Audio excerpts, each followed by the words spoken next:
पाटण तालुक्यातून मोठी बातमी समोर येत आहे. ते खैर वृक्षाची अवैध तोड आणि वाहतूक करताना वन विभागाने 11 आरोपींना रंगे हात पकडले आहे. नमस्कार, मी संतोषी जगदाळे आणि आपण पाहत आहात सतर्कणी न्यूज. पाटणमध्ये 11 जणांवर कारवाई करण्यात आली आहे आणि पाटण वन परिक्षेत्रा अंतर्गत मोठी कारवाई दिनांक 2 डिसेंबर 2025 रोजी मौजे मिरासवाडी येथे खैर वृक्षाची अवैध तोड आणि वाहतूक करताना वन विभागाने 11 आरोपींना रंगे हात पकडले आहे.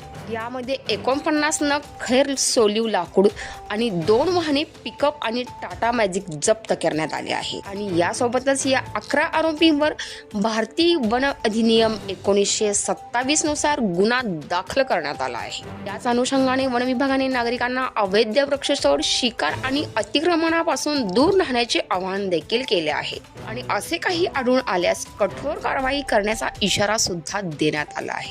आणि याबाबतचा पुढील तपास श्री निलेश कुंभार, वनपाल पाटण हे करत आहे.